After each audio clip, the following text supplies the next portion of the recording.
Tout ce qu'on peut nommer dans les cieux dessus ne vient qu'au Père dessus. Tout ce qu'on peut nommer dans les sept cieux, hein, domination, puissance, souveraineté, autorité et autres choses qui ont lien avec les hiérarchies célestes ne revient, et c'est Christ qui est le roi des rois incontestable dans les sept cieux. Je vais parler de la loi du progrès. Je vais parler de la loi de l'égalité. Donc je vais parler de ces deux lois. Maintenant, ça se peut, après on va entrer dans la sagesse. La loi du progrès. L'homme puisse-t-il en lui la force progressive, ou bien le progrès n'est-il que le produit d'un enseignement? L'homme se développe lui-même naturellement, mais tout ne progresse pas en même temps et de la même manière. C'est alors que les plus avancés aident au progrès des autres. L'intelligence de l'homme se développe spontanément par l'exercice et l'observation. Donc on voit que l'intelligence, ça se développe. On développe l'intelligence. Même le discernement des esprits, ça se développe. Même tout ce que nous faisons au monde, que ce soit dans le couple, dans le quotidien, ça se développe. Vous voyez, un être humain doit se développer. Ce développement favorisé et augmenté par le contact social constitue le progrès, qui est ainsi une condition inhérente à l'esprit humain et une loi de nature. Donc, le progrès, pour progresser dans le monde, il faut progresser, il faut être en contact des êtres humains, il faut être en contact avec des gens. Le progrès, c'est la base du progrès, c'est la loi de la nature. Donc c'est naturel, donc c'est logique, donc c'est naturel, ça vient comme ça. Vous voyez? Ça s'explique, mais c'est naturel. Quand je dis ça vient comme ça s'explique, mais c'est naturel. Le progrès moral suit-il toujours le progrès intellectuel? Il en est la conséquence, mais ne le suit pas toujours immédiatement. Comment le progrès intellectuel peut-il conduire au progrès moral?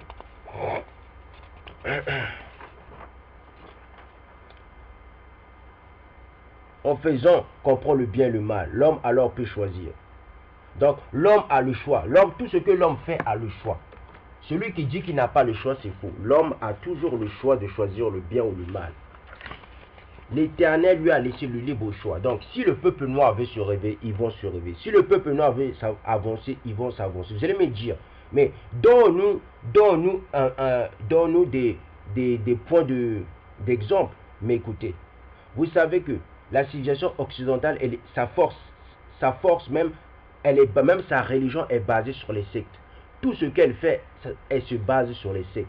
Même dans les cieux, tout ce que les chérubins, les séraphins, les archanges, ils se basent en famille. Vous voyez, je vous ai déjà dit, je vous ai déjà lu le livre d'Apocryphe d'Ésaïe. L'Apocryphe d'Ésaïe, on voit que dans chaque cieux, il y a des organisations. Donc vous comprenez, il y a des ordres.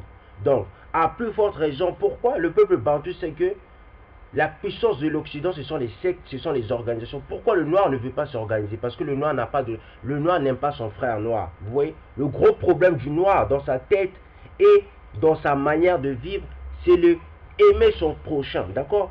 C'est pour ça que les 10 commandements ont été donnés à Moïse, parce que le peuple noir, le Seigneur, l'Éternel Dieu savait que le peuple noir, tôt ou tard, allait rejeter son frère, son prochain. Vous voyez? Le gros problème du peuple noir, c'est aimer son prochain, aimer son frère noir. Même le plus gros problème, même du Bantou, même c'est pire que même chez les Noirs. Le plus pire même des sociétés, même c'est chez les Bantous. Les Bantous, ils n'aiment pas leurs frères. D'accord? Ils sont pires que les autres Africains. Donc, l'homme alors peut choisir, c'est ainsi que le développement du libre arbitre suit le développement de l'intelligence et augmente la responsabilité de ses actes. Donc, l'état de nature n'est-il pas l'état le plus heureux pour l'homme, parce qu'il, ayant moins de besoins, il n'a pas toutes les tribulations, qui se créent dans un état plus avancé. Oui, s'il devait vivre comme les bêtes, les enfants aussi sont plus heureux que les hommes faits. L'homme peut-il rétrograder vers l'état de nature? Non. L'homme doit progresser sans cesse. L'état de nature est l'enfance de l'humanité, et l'homme n'est point destiné à vivre perpétuellement dans l'enfance. S'il progresse, c'est que le Créateur le veut ainsi. Vouloir le faire rétrograder vers sa condition première serait une négation de la loi du progrès. Est-il donné à l'homme de pouvoir arrêter la marche du progrès? Non, mais de l'entraver quelquefois. Que penser des hommes qui tentent d'arrêter la marche du progrès, de faire rétrograder l'humanité?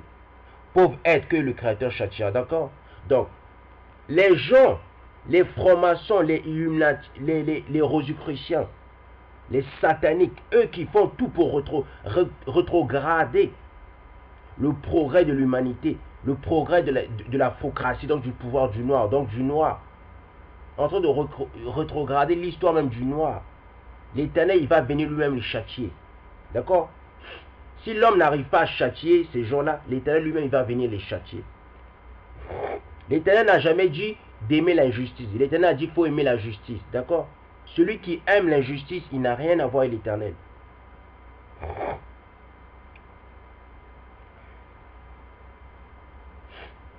Le progrès est une condition de la nature humaine. Il n'est au pouvoir de personne de s'y opposer. C'est une force vive que de mauvaises lois peuvent retarder, mais non étouffer. Lorsque ces lois lui deviennent incompatibles, il les brise avec tout ce qui tente de les maintenir. Il en sera ainsi jusqu'à ce que l'homme ait mis ces lois en rapport avec la justice divine, qui veut le bien pour tous, et non des lois faites pour le fort au préjudice du faible. Or, on sait tous ici que les présidents européens, africains, peu importe, tous les présidents, ils font des choses monstrueuses, ils font des choses abjectes. Eux, ils ne sont pas jugés. Mais quand il s'agit de la population, ils sont jugés. C'est ce qu'on dit. On dit même la loi, c'est pour tout le monde, que ce soit même pour le président, ainsi de suite. Dans la spiritualité, l'Éternel représente la loi. Même Christ représentait le Shabbat, il représentait le 7e jour, il représentait la loi. Christ représentait la loi. Pourquoi Christ représentait la loi? Parce que Christ ne pouvait en aucun cas à un moment pécher. Celui qui ne peut pas pécher à un moment ou à un autre, il représente la loi. L'histoire nous montre une foule de peuples qui, après les secousses qui les ont bouleversés, sont retombés dans la barbarie. Où est le progrès dans ce cas? Quand ta maison menace de tomber en ruine, tu la bats pour en reconstruire une plus solide et plus commode. Mais jusqu'à ce qu'elle soit reconstruite, il y a trouble et confusion. Donc, vous comprenez? Donc, on dit que quand la maison est bouleversée, quand la maison est tombée dans la barbarie, donc qu'est-ce qu'il faut faire? Ce qu'il faut faire, il faut la reconstruire. Il faut qu'elle soit solide. Il faut enlever les troubles et les confusions. Le peuple noir, l'histoire du peuple noir est à reconstruire. Parce que ce peuple-là était dans la barbarie. Ce peuple-là était dans la confusion. Ce peuple-là faisait la guerre, fait la guerre jusqu'à maintenant à son frère et sa soeur. Vous voyez? Donc tout est à reconstruire. Comment comprendre encore cela? Tu étais pauvre et tu habitais une maison. Tu deviens riche et tu la quittes pour habiter un palais. Puis un pauvre dia vient prendre ta place dans la massue. Il est encore très content car avant il n'avait pas d'abri. Eh bien, l'homme n'aperçoit souvent dans ses commotions que le désordre et la confusion momentanée qui le frappent dans ses intérêts matériels. Donc, vous comprenez pourquoi la civilisation occidentale, ce qui l'intéresse, c'est que des intérêts. Eux, quand ils vont en Afrique, eux, ce qui les intéresse, c'est leur intérêt. Hein? Leur matière première, leur richesse, qu'ils ont fait des contrats avec des présidents. Ça, c'est que leurs intérêts. Et c'est ce qu'on dit. Hein? Quand on dit, comprends encore cela, tu étais pauvre et tu habitais une massue. Donc, la civilisation occidentale, elle est pauvre. Tout le monde sait qu'elle est pauvre, elle n'a pas de richesse naturelle. Mais qu'est-ce qu'elle fait? D'accord? Elle a compris. Quand elle a vu un abri, donc quand elle a vu les richesses, elle s'est dit, eh bien, l'homme n'aperçoit souvent dans ses commotions que le désordre et la confusion momentanée qui le frappe dans ses intérêts matériels. Donc, il a vu ses intérêts et les intérêts vont faire que tôt ou tard, la civilisation occidentale, elle sera confuse, elle sera dans le désordre. Parce que les intérêts, à force d'aimer les intérêts, ça ramène la confusion, ça ramène le désordre. C'est comme le noir. Le noir ne cherche que l'argent. Le noir est devenu comme la civilisation occidentale. Ils vivent que par le matériel. Donc, ils cherchent que l'argent. C'est pour ça que c'est devenu des êtres. C'est pour ça que c'est devenu une civilisation confuse dans le désordre. Ils ont voulu faire comme les autres civilisations. Mais ils ont oublié que les autres civilisations, ils connaissent l'histoire du peuple noir. Or, le peuple noir ne connaît pas son histoire. Parce que ce peuple noir, son histoire est à reconstruire. Ce peuple noir, à l'origine, ne peut pas vivre dans la barbarie. Mais elle a voulu vivre dans la barbarie. Donc, la barbarie a fait plus pire que la civilisation occidentale. Vous voyez? Parce que la barbarie n'aime pas ce peuple-là. Parce que ce peuple, à l'origine, ils ne sont pas barbares. Vous voyez? Celui qui aime être avec des bandits, sachant que dans sa nature propre, il ne peut pas être un bandit. Mais le bandit va le maltraiter plus. Vous voyez? Le bandit va lui donner beaucoup de travail à faire et pourtant ceux qui sont avec lui ne vont pas faire ce travail. C'est la même chose avec le peuple noir. Le peuple noir de nature, c'était un peuple qui n'est pas méchant. C'était un peuple qui ne vit pas, qui n'est pas de nature, qui ne vit pas avec intérêt. Mais à vouloir faire comme les autres, ils sont entrés dans la barbarie. Et la barbarie n'aime pas ce peuple parce que ce peuple de nature n'est pas barbare. C'est pour ça que le peuple noir souffre plus que les autres. Vous comprenez? Il n'y a pas mieux que explication que ça. Je ne peux pas mieux expliquer que cela. Pourquoi la civilisation ne réalise-t-elle pas immédiatement tout le bien qu'elle pourrait produire? Parce que les hommes ne sont pas encore prêts et ne disposent à obtenir ce bien. Donc, quand le noir va comprendre que ce n'est pas le matériel qui fait qu'une civilisation devient une grande civilisation, ils vont comprendre que la civilisation noire, à l'origine, elle n'est pas basée sur le matériel, elle est basée sur le spirituel. C'est là que l'Éternel va agir, c'est là que Christ va agir. Tout est question. Pour que la civilisation noire se reconstruise, elle a besoin de la spiritualité. Elle a aussi besoin du matériel, mais elle a plus besoin de la spiritualité. Parce que pour bien dormir, il faut un toit. Une maison qui n'a pas de toit, mais l'eau va entrer dans la maison. Le tonnerre va entrer. Donc, la personne, son abri n'est pas vraiment bien solide. C'est pour ça qu'on a le sommet d'une maison, c'est quelque chose qu'il faut toujours prendre ça en compte. Vous comprenez? C'est la même chose avec l'afrocratie. Il faut d'abord la spiritualité. Il faut mettre la spiritualité au centre du problème du noir. Après, il faut parler aussi du franc CFA qui est le matériel. Vous comprenez? Parce que les hommes ne sont pas encore prêts, ni disposés à obtenir ce bien. Ne serait-ce pas aussi parce qu'en créant de nouveaux besoins, elles sont aussi des passions nouvelles. Donc vous comprenez pourquoi la civilisation occidentale, elle crée de nouveaux besoins. C'est pour ça, dans les radios, dans la télé, elle aime toujours créer des choses. Bon, on va dire, elle aime toujours inventer des choses. Parce qu'en inventant des choses, le noir est surexcité. Donc, ça excite le noir à ressembler aux autres. Vous comprenez? Or, le noir, parce que le noir ne crée pas grand-chose. Le noir ne crée pas, on voit quelque chose. C'est pour ça que le noir veut se ressembler aux autres. Donc, vous comprenez pourquoi le noir a un esprit de prostitution à leur ci. Hormis que dans la spiritualité, ils ont toujours été des prostituées. Leurs ancêtres ont toujours été des prostituées. Mais hormis ça, pourquoi le noir ne veut pas se ressembler à lui-même? Parce que la civilisation occidentale crée toujours des nouvelles passions. Les surexcite toujours. Vous comprenez? Oui, et parce que toutes les facultés de l'esprit ne progressent pas en même temps. Il faut le temps pour tout. Donc, je vais poursuivre. Je vais terminer avec la loi de l'égalité. On va terminer avec ça, la loi de l'égalité.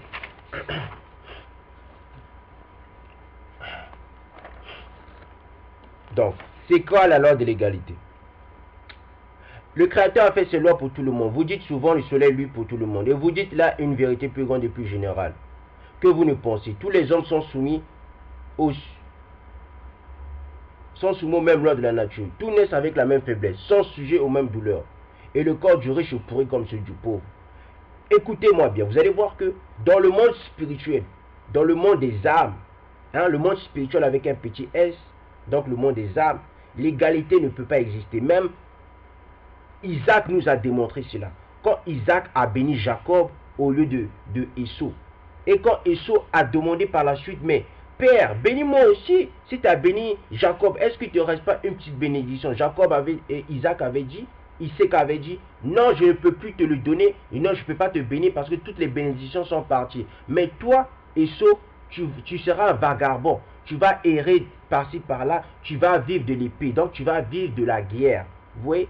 Parce que l'égalité des richesses ne peut pas exister. Si tu bénis l'autre, l'autre sera pauvre. C'est pour ça l'Éternel dit dans la Bible, ce n'est pas une religion, la Bible c'est une spiritualité. Celui qui respecte la loi de la Bible, il est spirituel. Parce que la focratie que pour l'instant que je suis en train de donner, ce sont des lois. J'ai parlé de la loi de la liberté, du progrès, ainsi de suite. C'est tous des lois. Donc ce sont des règles à suivre, ce sont des ordonnances à suivre. Quand tu dépasses les règles, tu es automatiquement jugeable. Donc tu es dans l'injustice. Celui qui est dans la limite, il est dans la justice. D'accord? Il est juste. La justice veut dire l'équilibré. Donc il faut être équilibré. Ça veut dire qu'il faut être juste. Celui qui dépasse les bords, il doit être jugé. D'accord? Bien. Donc on va voir là que l'égalité de richesse, l'égalité de richesse, ça ne peut pas exister dans le monde matériel. Même dans le monde astral, ça n'existe pas. Même dans le monde spirituel, ça n'existe pas. Comprenez? On va voir ça. Donc, le noir qui cherche l'égalité de part et d'autre, c'est un noir qui est un esclave. C'est un noir qui aime se prostituer. C'est un lâche. C'est quelqu'un qui... C'est un religion en même temps aussi. Il n'est pas spirituel. Vous comprenez? L'égalité absolue des richesses est-elle possible? A-t-elle jamais existé? Non, elle n'est pas possible. Qu'est-ce qui s'y oppose? La diversité des facultés. Il y a pourtant des hommes qui croient que là, c'est le remède au maux de la société. Qu'en pensez-vous? Ce sont des systématiques ou des ambitieux jaloux. Donc, celui qui croit que l'égalité des richesses, c'est ça qui va faire que la nation africaine va se hausser au plus haut niveau, il ment. Il est jaloux, c'est un ambitieux jaloux. Pourquoi je le dis? Si le peuple noir est riche, c'est le peuple noir qui doit donner les richesses aux autres. Mais la civilisation occidentale ne peut pas être riche et l'Afrique riche. Ce n'est pas possible. Soit la civilisation occidentale est pauvre, mais elle vient demander, elle vient chercher des richesses chez les Noirs, mais les Noirs, c'est aux Noirs de les donner, vous comprenez? Mais les Noirs ne vont pas leur donner avec des crédits, parce que c'est écrit dans la Bible, l'histoire de la Bible, c'est l'histoire du Noir. L'Éternel avait dit, bénis soient ceux qui bénissent Israël, les Bantous. Et ceux qui maudissent les Bantous seront aussi maudits. Ceux qui bénissent aussi les Bantous seront bénis. Et il avait dit aussi dans Ésaïe 19 que à la fin des temps, l'Égypte antique sera bénie. Donc béni veut dire avoir des biens. Que ce soit des biens matériels, que ce soit aussi de l'âme. Mais spirituellement, il n'y a pas plus spirituel que le peuple Bantou. Mais ils sont aussi spirituels. Donc tout ce qu'ils vont demander, l'Afrique de l'Ouest, l'Éternel va leur donner. Mais par rapport à leur prière, par rapport à leur sincérité, par rapport à leur amour. D'accord? Tout dépend de la sincérité de la prière. Tout dépend du respect et de la vérité de la prière. Vous comprenez? Bien. Donc, on voit que si le peuple noir est riche, parce que le peuple noir, sa richesse est naturelle. Or, l'Occident, si l'Occident n'est pas riche, parce que sa pauvreté est naturelle. L'Occident ne peut pas avoir des richesses matérielles et l'Afrique aussi ne peut pas avoir des richesses matérielles en même temps. Ce n'est pas possible. Soit un continent est riche, les autres continents sont pauvres. Vous comprenez? C'est naturel. La vie a été créée comme ça. Vous allez comprendre pourquoi. Je poursuis. Donc, ils ne comprennent pas que l'égalité qu'ils rêvent sera bientôt rompue par la force des choses. Combattez l'égoïsme, c'est là votre plaie sociale. Et ne cherchez pas des chimères. Donc, le problème de l'humanité, le problème du noir, c'est l'égoïsme. Le noir ne pense que à lui. Le noir ne vit que pour lui. Le noir aime que lui-même. Quand je parle du noir, je parle d'un ministre, d'un président, de quelqu'un de la société. Il aime lui, il aime se faire voir, il n'aime pas que son frère réussisse. Le problème du noir, c'est ça. Le noir, quand le noir voit que son frère a réussi, il commence à être jaloux. Ça s'appelle de l'égoïsme. Vous voyez? Quand il voit que le noir a une femme, lui aussi, il commence à être jaloux de la femme. Ça s'appelle de l'égoïsme. Je peux aussi donner plein d'exemples qui fait que pourquoi le noir n'avance pas? Parce que le noir, c'est un égoïsme. Ce n'est pas l'argent qui fait que le peuple noir n'avance pas. Non, le peuple noir n'avance pas parce que c'est un égoïsme. Il ne pense qu'à lui. Si l'égalité des richesses n'est pas possible, en est-il de même du bien-être? Non. Mais le bien-être est relatif et chacun pourra en jouir s'il l'on s'entendait bien. Car le véritable bien-être consiste dans l'emploi de son temps à sa guise et non à des travaux pour lesquels on ne se sent aucun goût. Et comme chacun a des aptitudes différentes, aucun travail utile ne restera à faire. L'équilibre existe en tout, c'est l'homme qui veut le déranger. Est-il possible de s'entendre? Oui. Comment cela? En pratiquant la loi de justice, d'accord? Donc, pour s'entendre, il faut pratiquer la loi de justice. Mais la justice a été donnée à qui? La justice de l'univers, du monde ici-bas, a été donnée au peuple noir. A été donnée d'abord aux Bantous. Lisez bien Ésaïe. Tant que le peuple Bantou n'accepte pas être juste, ne veut pas la justice, l'humanité sera toujours là. Tant que le peuple noir aussi n'accepte pas la justice, tous les continents, les 5 continents ne vont pas avancer. Le problème du noir, le problème millénaire du noir, de la société millénaire, c'est la justice, l'amour, la charité que le peuple noir n'aime pas. Et l'adoration, connaître le véritable créateur. Voilà ses problèmes. Parce que la justice est spirituelle. Or, le peuple noir, c'est qui est en train de leur faire souffrir. Le problème, ce n'est pas de dire que, oh, l'ONU, l'Occident, venez prendre les présidents. Non, le problème, c'est de savoir qu'est-ce qu'il faut faire. Qu'est-ce qu'on doit faire? On a tout fait, ça n'a pas marché. Qu'est-ce qu'il faut faire? Il y a toujours des solutions. Je peux vous donner plein de solutions, mais ce sera toujours la même chose. Si les autres nations sont forts, parce qu'ils ont des organisations, ils ont des sectes, c'est ça qui fait la force. Même leur religion est basée dans les sectes. D'accord? Or, le peuple noir n'aime pas son frère. Le peuple noir, il préfère aller balancer son frère que de se souder à son frère. Même dans les mariages, même dans les couples. Les gens, ils divorcent tôt ou tard parce que ce sont des gens, ils n'ont pas d'amour. Leur amour peut être chimère, mais leur amour, le véritable amour est durable. Vous comprenez? Celui qui aime quelqu'un, ça se voit dans la durée. Or, le peuple noir n'aime pas son frère parce qu'on a vu ça dans la durée. Ça fait 400 ans, ça fait 1000 ans qu'on est esclave. On est toujours en esclave. On est toujours des esclaves. Mais rien ne change.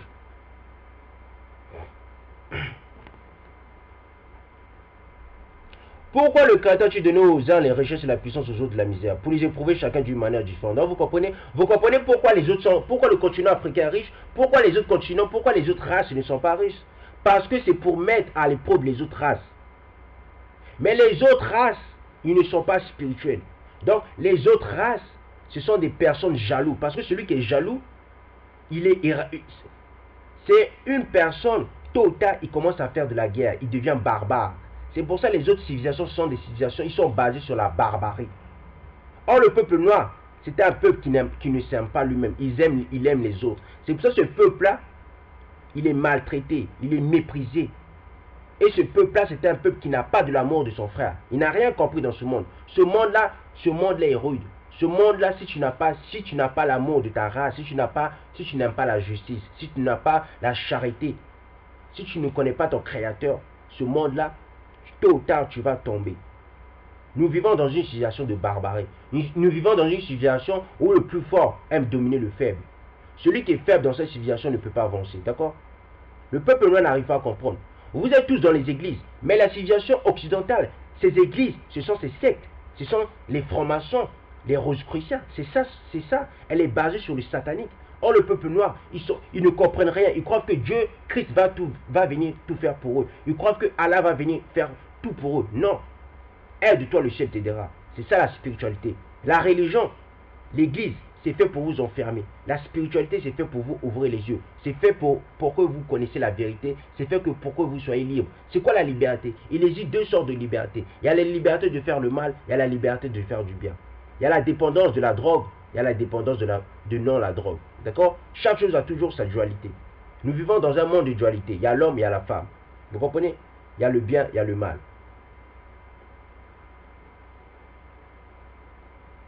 Donc, je vais terminer là. Hein? Elles sont autant l'une que l'autre. La misère provoque la mémoire contre la providence. La richesse excite à tous les excès. Si le riche a plus de tentation, n'a-t-il pas aussi plus de moyens de faire le bien? Oui. Et c'est justement ce qu'il ne fait pas. Il devient égoïste, orgueilleux et insatiable. Ses besoins augmentent avec sa fortune. Il croit n'en avoir jamais assez pour lui seul. Donc vous comprenez pourquoi la civilisation occidentale ne peut pas aider le peuple noir? Parce que cette civilisation est devenue égoïste. Cette civilisation est devenue orgueilleuse. Cette civilisation est devenue insatiable. Donc cette civilisation veut beaucoup de fortune. Donc cette civilisation ne peut plus s'arrêter parce que cette civilisation est basée dans le matérialiste.